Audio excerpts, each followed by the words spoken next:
A las 8:10 de la mañana, como les habíamos anunciado más temprano, le damos la bienvenida a Denise Legrand, que es coordinadora de Nada Crece a la Sombra. Es periodista además, pero la excusa tiene que ver con una mujer que encabeza un programa, que impulsa distintos programas además en las cárceles y que trata de lograr con eso una mejor, seguramente, vida adentro de la cárcel y una mejor preparación para los que algún día van a salir y que tienen una serie de vivencias y parámetros que no tienen nada que ver con la vida en la calle, con la vida en sociedad, con la vida real. Y bueno, Denise Legrand está con nosotros, bienvenida. ¿Qué tal? Buen día. Contanos primero qué es Nada Crece a la Sombra. Nada Crece a la Sombra es un proyecto que surge en 2014 en el marco de la campaña de No a la Baja, en que se hablaba mucho de la cárcel como solución a todo, y ahí resolvimos ir a los centros de reclusión y generar actividades socioeducativas un poco para conocer a la población y para ver cuál era el impacto de la privación de libertad. ¿Surgía para todos los presos o para los jóvenes? No, en particular en ese momento estuvimos en Concar, en el femenino, que es la cárcel de mujeres, y en Punta de Rieles, en sistema adulto, digamos, y bueno, llegamos a través de talleres socioeducativos. Ahí nos dimos cuenta que la realidad excedía ampliamente lo que era el No a la Baja. Básicamente lo único que se sabía del No a la Baja era que no era la solución y que juntar adolescentes con adultos iba a ser una pésima idea. Y bueno, y finalmente nos terminamos quedando al año siguiente, luego de un video que fue publicado donde algunos trabajadores golpeaban brutalmente a adolescentes. Nos convocaron desde la Dirección de Políticas Sociales del MIDES para hacer voluntariado en centros de privación de INISA. Ahí fuimos al CER, que fue una de las peores experiencias porque es un centro de altísimos niveles de reclusión, de altísimos niveles de violencia, que es donde están los mayores de 18 años, algunos de los mayores de 18 años dentro de INISA. Y bueno, nos fuimos quedando, generando un proyecto que intenta sumar cada vez más talleres. Ahora actualmente vamos a tener este año 5 talleres socioeducativos. También tenemos una línea de investigación para reconocer un poco, bueno, qué es lo que pasa con el encierro, cuál es el impacto, hay distintos modelos, qué se puede hacer, si tiene frío, cuál es la calidad de vida. No, estoy bien. Y también por otro lado trabajamos lo que es la opinión pública, ¿no? Para nosotros es muy importante reflejar otras imágenes de la cárcel, por eso nos interesa que las personas privadas de libertad puedan compartir lo otro que no se ve de la cárcel, porque la cárcel es mucho un imaginario, ¿no? Vemos lo que nos cuentan los medios, lo que vemos en el marginal, y es un imaginario que está bastante lejos para muchas personas. ¿Lejos de la realidad o lejos de la persona? Porque yo te contaba que he hablado con gente que trabaja dentro de la cárcel y el panorama que te pintan es: esto no es la sociedad real, esto es un caos de control, falta de control, violencia permanente, autoridades que no son las verdaderas autoridades, porque la autoridad debería ser la autoridad que gobierna el sistema carcelario y no la autoridad que ejercen los propios presos dentro del sistema. ¿Eso es real o no es la realidad que vos ves? La cárcel es una ficción, ¿no? No tiene nada que ver con la vida real porque es un entramado distinto de poder, de organización, de control y demás.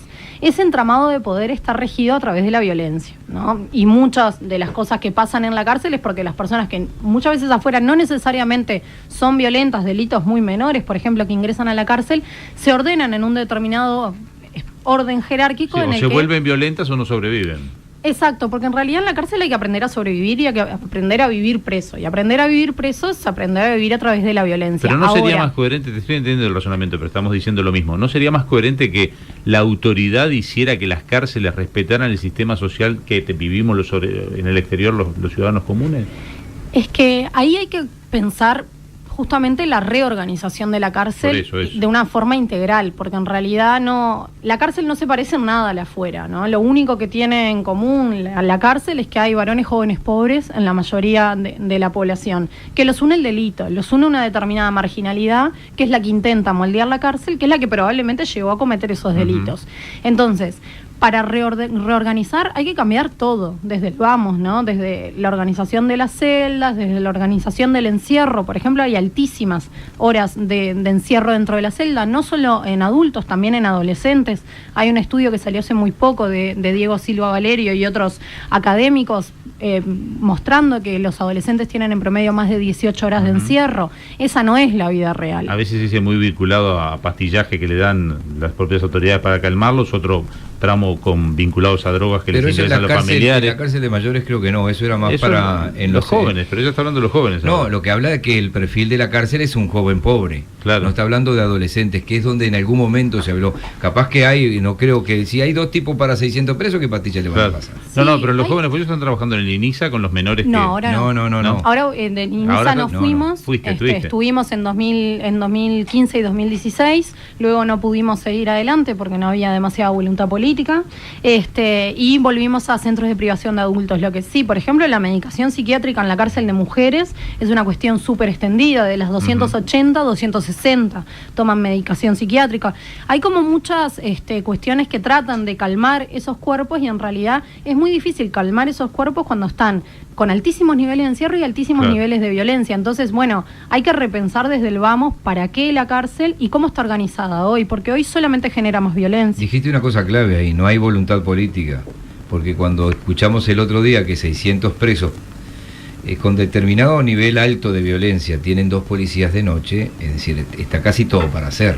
En esa cárcel, por lo menos, o en esos módulos. Sí, creo que hay una diferencia bien importante entre lo que es el sistema penal adolescente y la reforma que nunca ha llegado, que solamente se le ha cambiado el nombre y no ha llegado una reforma al sistema penal adolescente, y una reforma penitenciaria que se inició hace 10 años, después de que se decretó la crisis carcelaria. Teníamos 155% de hacinamiento, cuando el máximo aceptado son 110%.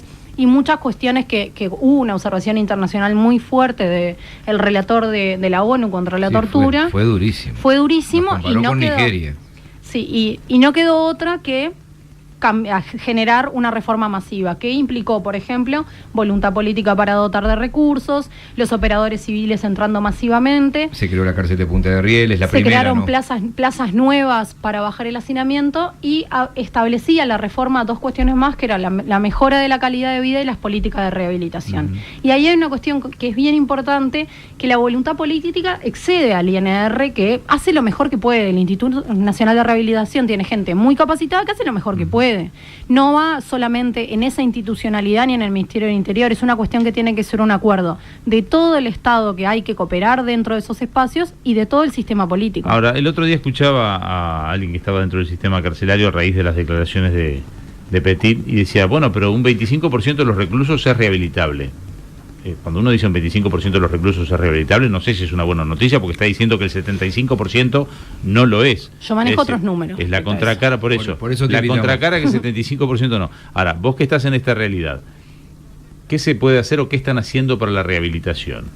Bien, bueno, para empezar, respecto a los números, cuando Garcés era comisionado parlamentario, hay unos informes en el que él hace un análisis de lo que es la población y la divide en 3 sectores.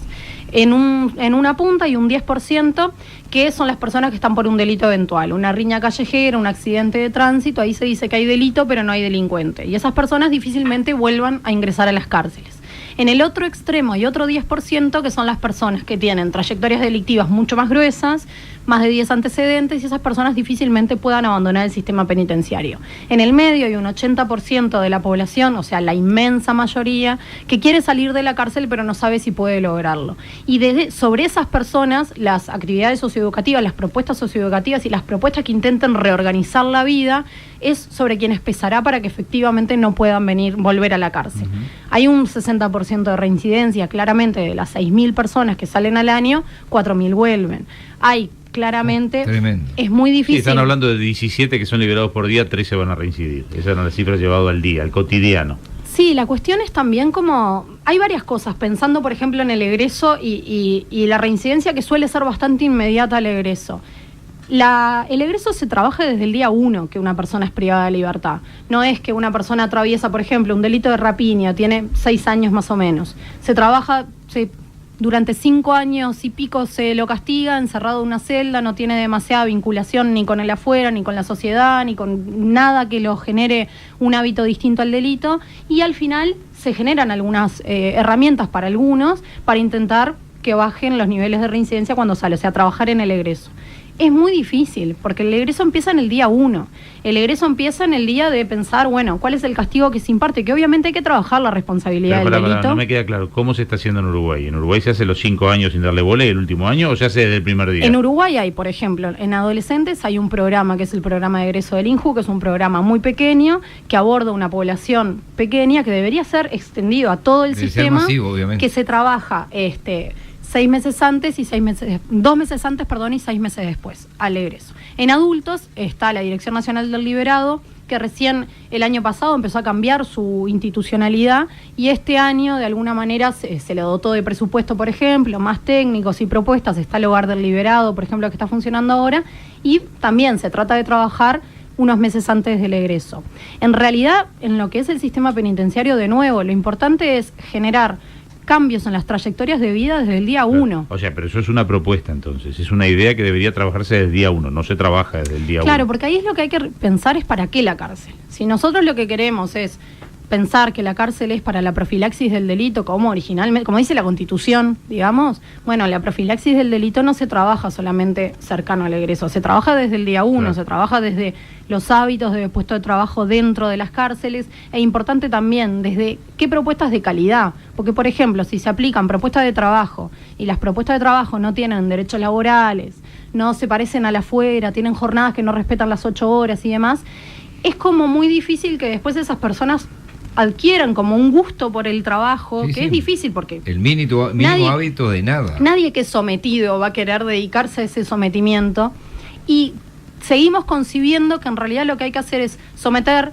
castigar y extremar todas esas medidas, cuando en realidad lo que tenemos es una persona que está en rebeldía. Y que va a salir además. Que va a salir y que necesariamente lo que se necesita es que adhiera a prácticas sociales, esto que creemos que es nuestra realidad, ¿no? ¿Y cómo funciona cuando viene alguien de afuera? Por ejemplo, ¿vos en qué cárcel estás trabajando? Ahora en Concar. En Concar. Vamos a dejarlo para después de la pausa, hacer la pregunta. Te hago la pregunta, porque incluso yo sé que tú trabajas en cuestiones de género, así que te va a molestar la pregunta que te voy a hacer, pero entra una mujer a un mundo de hombres. Eso también es una barrera. Te lo dejo planteado. ¿Cómo te reciben ellos? ¿Qué tanto respeto te tienen? ¿Qué tanto se desubican? ¿Qué tanto se ubican? ¿Qué tanto aceptan trabajar contigo? Lo hablamos después de la pausa. Y también vamos a hablar con Denise Legrand, obviamente, cuáles son los talleres que lleva Nada Crece a la Sombra, porque además deben pensar mucho ustedes, esto nos va a dar, ¿qué les puede interesar? Aunque seguramente el que está preso y quiere salir, manotea en el mejor de los sentidos todo lo que sea un camino rumbo al mundo real, y a otras cuestiones como pueden ser la cultura, actividades, en fin. Yo si estuviera preso, me gustaría que me llamaran a las 6 de la mañana, a las 7 me estuvieran laburando. Pero vos estarías en el 10% que no necesita que te ayude. No, pero yo no puedo pensar con mi cabeza y con mis parámetros y con la eventualidad. Pero ella lo marcó bien, ¿viste? Hay un 10% que está preso pero no es delincuente. No, está claro, y es la eventualidad, es decir, tuvimos la suerte de nacer en determinado contexto, entonces no podemos pensar con la cabeza del que desde el primer día no tuvo nada. Poder Ciudadano Radio. Periodismo responsable y riguroso.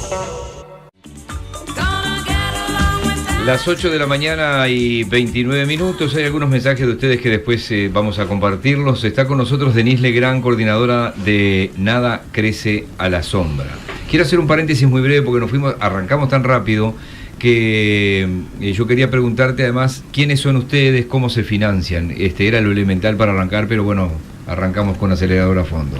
Bien, bueno, nosotros, como les decía, iniciamos en 2014. En 2014 trabajamos en Concar Femenino y Punta Rieles, ahí fue un trabajo totalmente honorario.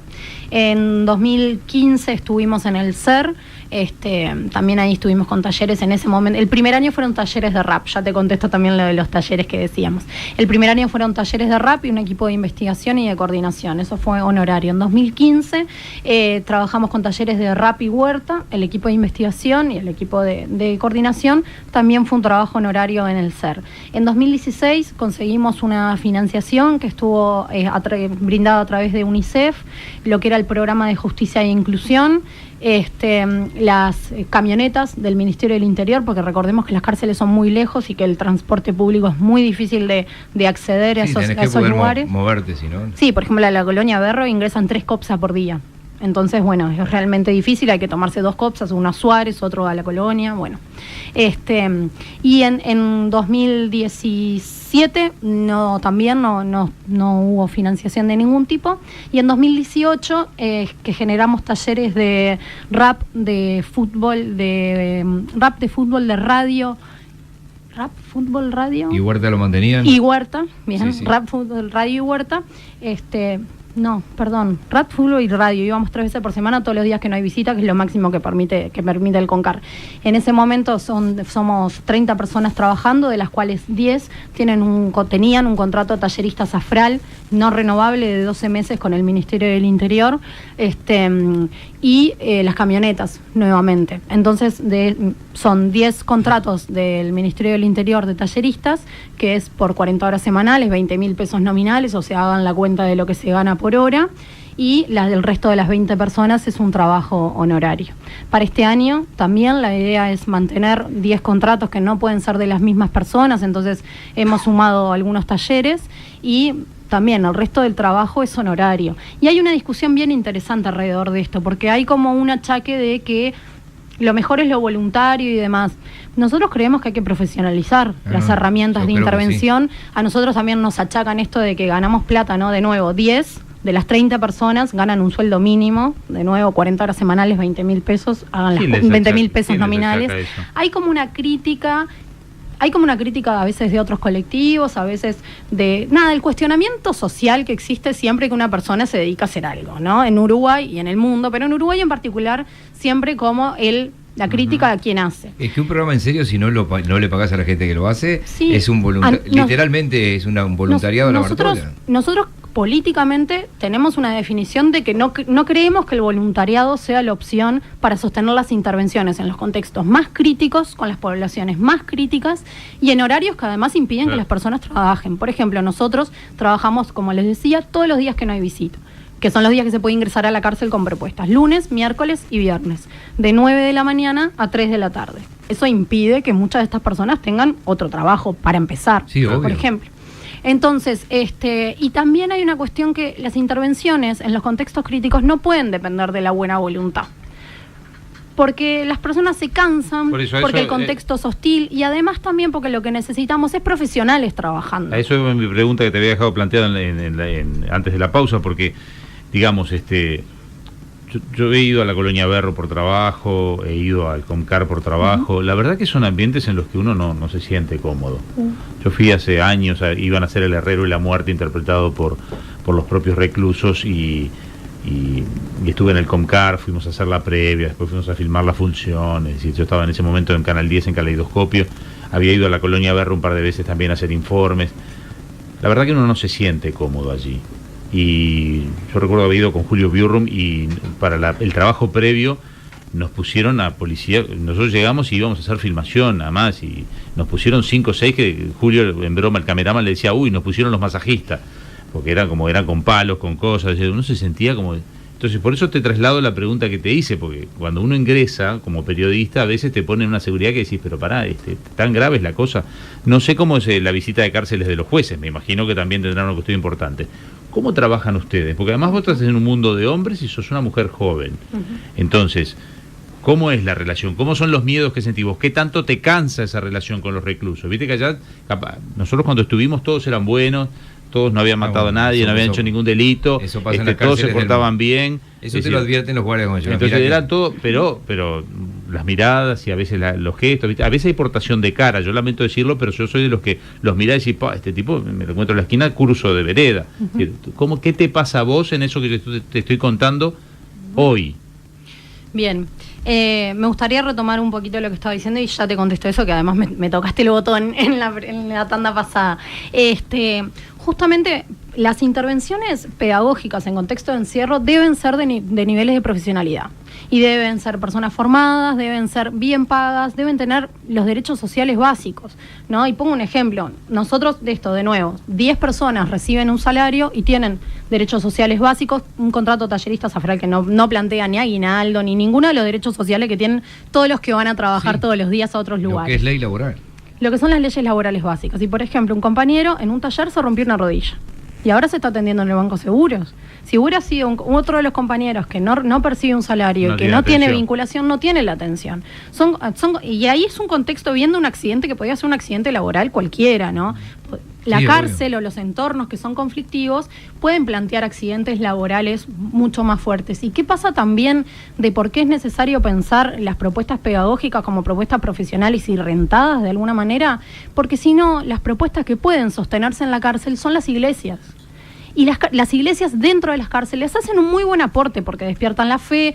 Cada uno tiene su ideología respecto a la religión. Básicamente yo no profeso la religión, pero entiendo que dentro de la cárcel genero todo lo que sea para salir de la celda, bienvenido.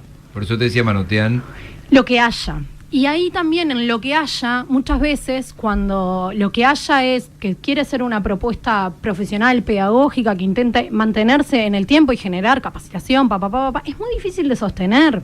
Es muy difícil de sostener porque, bueno, nada, comemos como come todo el mundo. Sí. Te puede surgir otra propuesta laboral mejor. Otra propuesta laboral, y además también porque es necesario estimular a una masa joven que se vinculó, por ejemplo, por una cuestión más política en su momento. Es necesario estimular a profesionales jóvenes a que ingresen a las cárceles, no jóvenes también.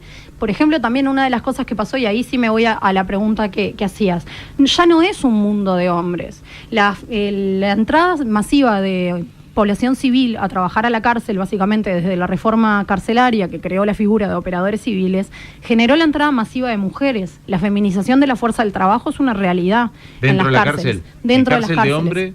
Sí. ¿De hombres hay mujeres y en cárcel de mujeres hay hombres? Sí, claro. Por suerte, 2019. No, está bien, pero lo que pasa es que podía generar vínculos que antes se entendía que no había que generar. Claro, pero ahí hay una cuestión de cómo se concebían las cuestiones de género hace un tiempo y cómo y la realidad, ¿no? Uno vive todo el tiempo, en la sociedad se vive entre varones y mujeres. Sí, eso justamente, está claro. Pero estamos hablando de que la sociedad, la cárcel no es el reflejo de la sociedad. Estamos hablando de autoridad. Es un reflejo de la miseria de la sociedad. Pero estamos hablando de sistemas de autoridad totalmente anómalos, estamos hablando de violencia permanente.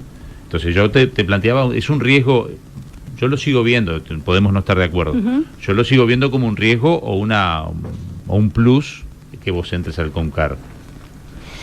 No cambia mucho que entre yo a que entre mis compañeros, ¿no? Y muchas de las cosas que suceden dentro de las cárceles, por ejemplo, no cambia mucho los gritos que recibo yo del módulo 10 con los que recibo de la Toyota Hilux cuando me pasa por al lado en la calle.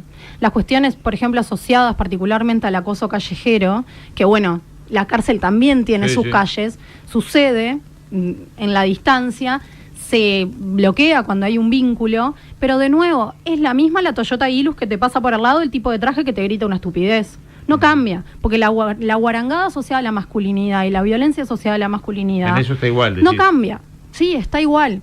Y ahí también hay una cuestión cuando entramos las mujeres a la cárcel, entramos con un determinado rol. No entramos, como entran los varones, entran con un o con un rol a trabajar, con un rol. El rol de ustedes está claro. Educativo. Lo que yo te preguntaba era qué respuesta tenés del otro lado. Y de nuevo, la respuesta es la respuesta del respeto, la misma respuesta cuando vamos a dar un taller a un liceo, y también ahí hay una cuestión de la construcción de los vínculos. Obvio que a veces pasan cosas que a uno lo descolocan y bueno, ahí hay un trabajo de abordar la situación y de elaborar también lo que son las cuestiones de género dentro de la cárcel, porque de nuevo esas personas van a salir y necesariamente tienen que tener algún tipo de ejercicio respecto a eso y de problematización. Nosotros obviamente hay cosas que no admitimos, hay cosas que trabajamos y que, bueno, cuando aparecen estos emergentes son oportunidades buenísimas para deconstruir un montón de cuestiones asociadas a las supermasculinidades, porque obviamente ahí adentro hay supermasculinidades, son oportunidades, y ahí también cuando se generan los vínculos, todas esas cosas ¿Y se caen. qué respeto hay hacia la autoridad que pueden tener ustedes? ¿Y qué autoridad tienen ustedes en la cárcel? Ahí hay una cuestión también que muchas veces se cree que en la cárcel no hay respeto a la autoridad, que le mandan los presos y demás. Si realmente las 3.000 personas lo dijo privadas... el otro día el del Instituto de Rehabilitación. Ahí a veces se juntan 8 porque ellos quieren estar juntos. Es decir, no sé, si vos tenés celdas que son para 2 y hay alguien que decide que van a estar 8 juntos es porque le ganaron a la autoridad, porque la autoridad no está decidiendo cuántos hay por celda, entonces... Yo la verdad que esas cosas... Lo dijo antes de ayer, no lo digo yo, lo dijo Gadea. Hay las celdas cuando son para 8 y tienen que dormir, cuando son para 2 y duermen 8 personas, yo no he visto que son por elección. Ah, bueno, por las eso. personas O sea, y en general es muy difícil decidir dentro de la cárcel dónde te vas a alojar, es muy difícil. Los cambios dependen, no es que vos tipo salís de la celda con tu toalla, te vas, te metés en otra celda, hola, ¿qué tal? Me vengo a vivir acá. No es así. Claro. Hay una cuestión, se sabe dónde están, hay un montón de cuestiones que además dependen de un otro que les abra la puerta. O sea, todas esas cuestiones que se creen como que a veces son un poco fantasiosas, no son realmente así. Y después también, por ejemplo, cuando hay una celda de 2 y duermen 8, hay 2 camas. Y no son 2 camas como la que tenemos nosotros, que tienen un colchón, que tienen una almohada. Son las camas de material. Sí, acá nos imaginábamos que en realidad no pasaba eso, digo, que bueno, esto era un verso, pero lo dijo Gadea, te estoy diciendo quién lo dijo. Dijo, no hay hacinamiento, se amontonan porque quieren, son amigos del barrio, dijo.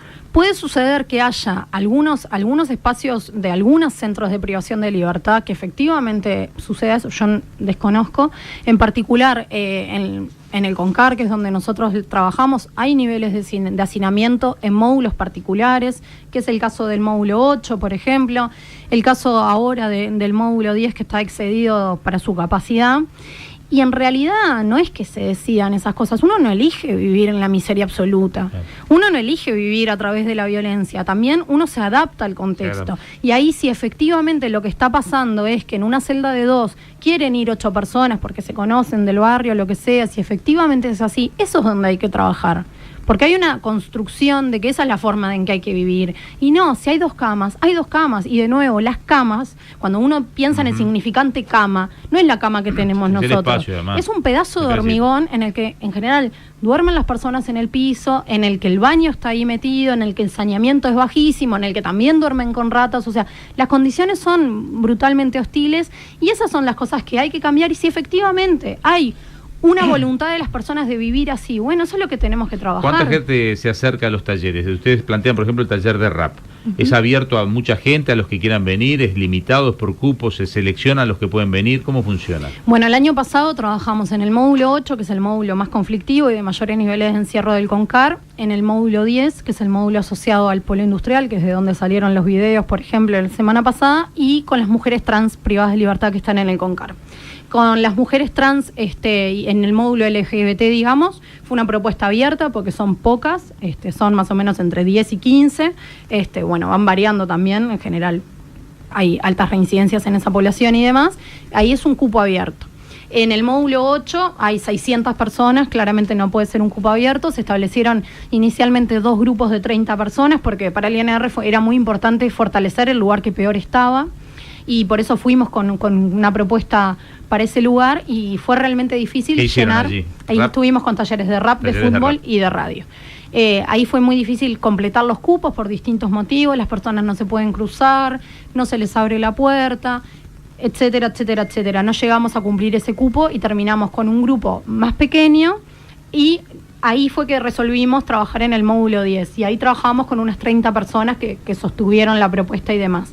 Básicamente por cuestiones claramente pedagógicas no se puede generar un taller de más de 30 personas porque no tiene un sentido pedagógico. Y si no funciona una clase afuera, tampoco va a funcionar una clase adentro. Claramente. Bueno, ahí trabajamos con 30 personas por grupo. Hay decenas de mensajes, yo te voy a leer 3 nada más, porque uno va a ser mi última pregunta por razones de tiempo. Buen día muchachos, ya que están entrevistando a Denis, pregunto, en mi oficio que está en extinción, compostura de calzados, ¿es viable enseñar en ese marco?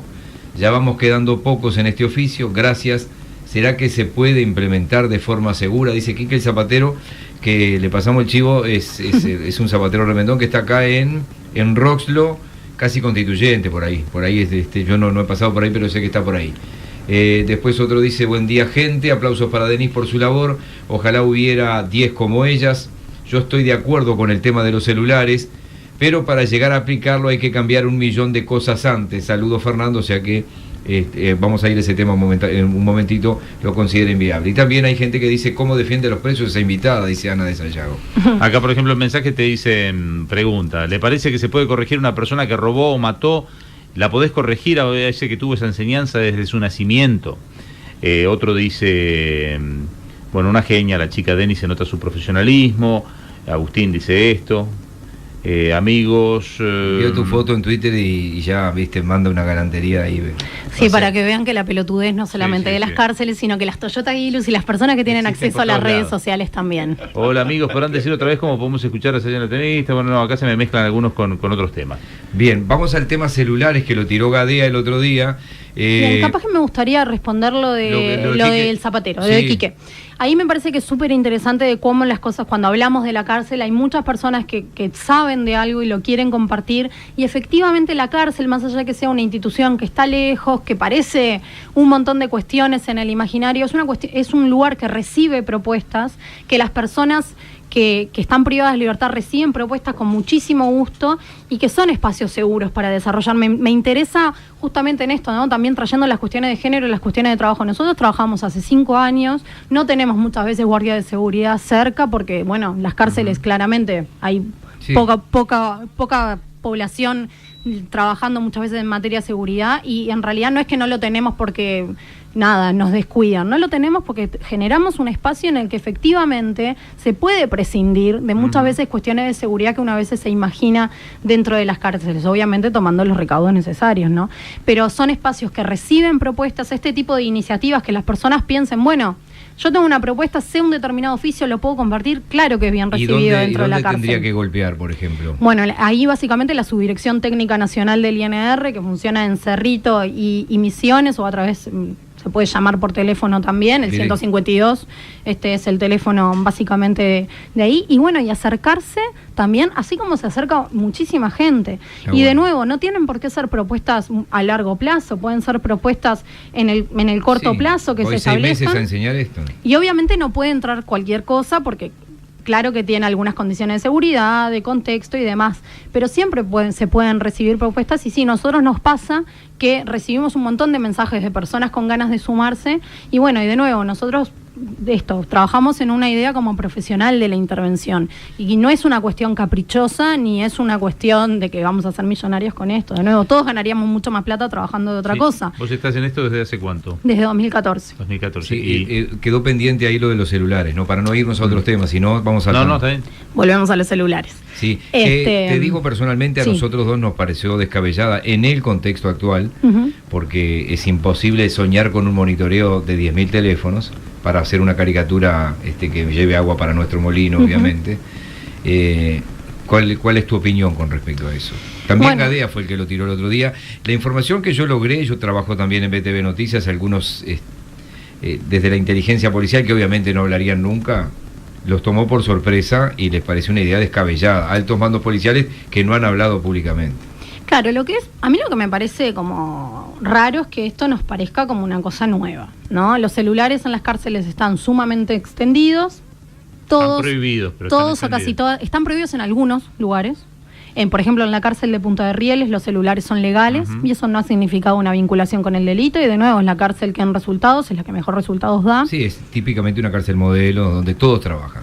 Y los celulares existen, son una realidad de todos los días. Ilegales, obviamente, están prohibidos. ¿Lo entro yo que me hacen un escáner de la punta de la cabeza hasta la punta de los pies, que me ven los órganos cuando entro? Y no, claramente no. Lo entran todas las personas que trabajan, civiles, que pasan por esos controles, y no. Hay que ver cómo entran los celulares, qué generan los celulares hoy, y realmente es una cuestión que está sumamente extendida, que debe haber 10.000 celulares, de los 10.000 celulares que hay, ha habido algunos casos anecdóticos, un caso de extorsión que salió hace poco, otro caso también de estafa, pero en general no están vinculados al delito.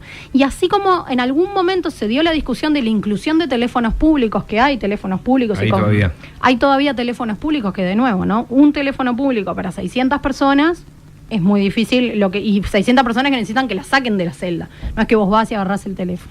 Entonces, claramente los teléfonos están sumamente extendidos, es una realidad que hay que regular, que puede disminuir la tranza y la corrupción en el adentro, porque se sucede una requisa, le sacan el celular y a los 2 días el celular está circulando de nuevo en otra celda.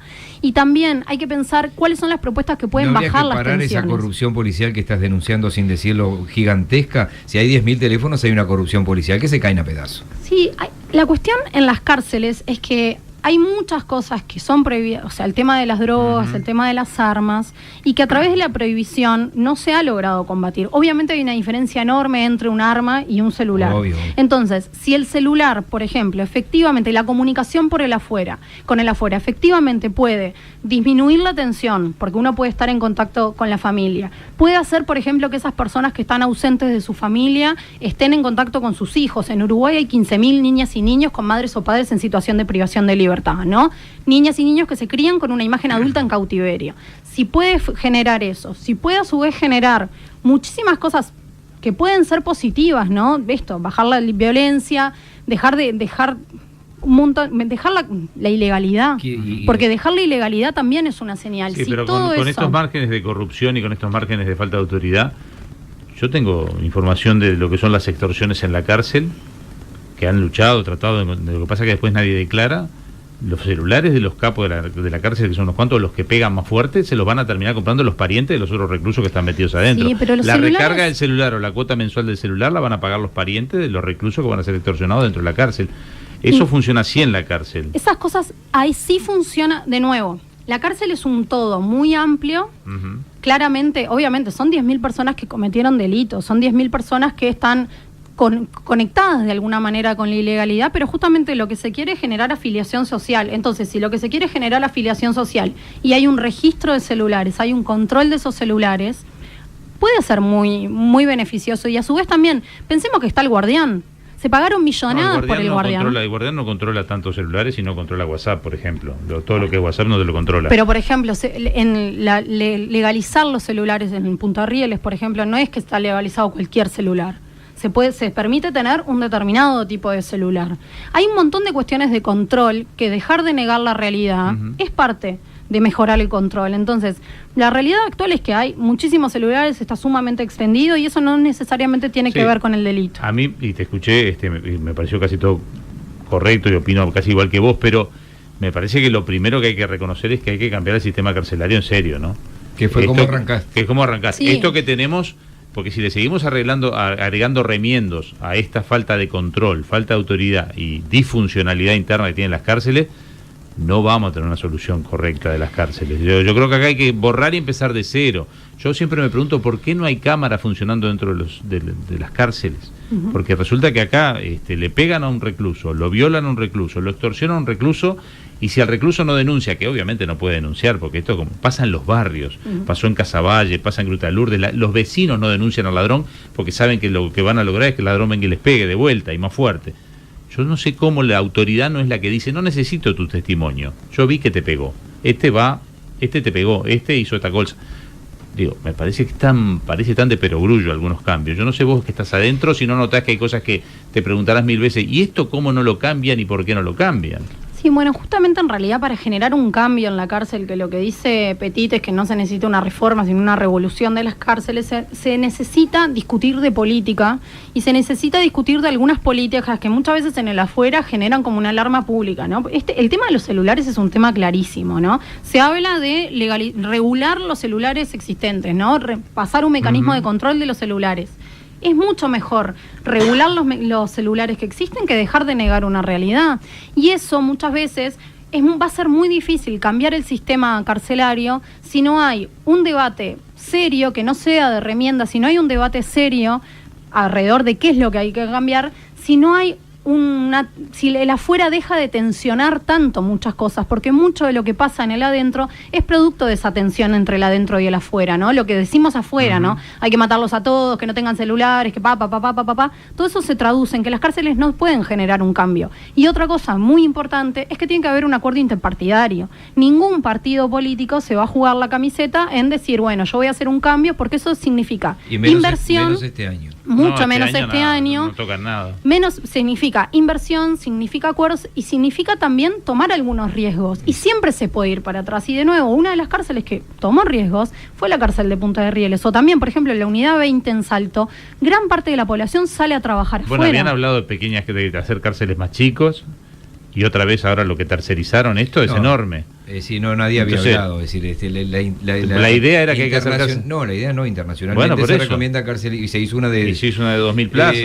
Te queremos agradecer especialmente. Acá alguien se enoja porque dice que también los de un Fusca pobretón son se meten, que no hay que poner como que pusiste un ejemplo una Toyota Hilux, como que son algunos los malos que se meten, y alguien dice los del Fusca también se meten. No, obviamente la masculinidad está extendida en prácticamente todos los varones de este país, que manejan todos los autos, que manejan los ómnibus, que andan caminando.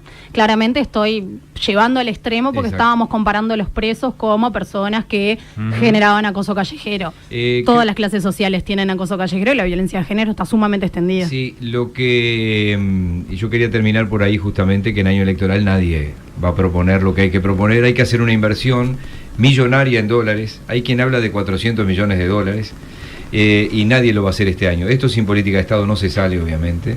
Y bueno, veremos qué va a ser. Yo creo, como dijo Petit el otro día, y no es una frase de él, que es una anomalía que tiene el país, enquistada dentro de una de las democracias que ha sido reconocido más afirmadas, más plenas del mundo, entre las 20 democracias más plenas del mundo, y con una cantidad de cuestiones y derechos y virtudes que tiene el sistema para los trabajadores, para hombres, para mujeres, para hombres, y que Fernández Huidobro llegó a decir en un momento que en algunas cárceles están peor que como nos tenían a nosotros. Digo, él era muy particular, muy pintoresco, pero lo advirtió más de una vez.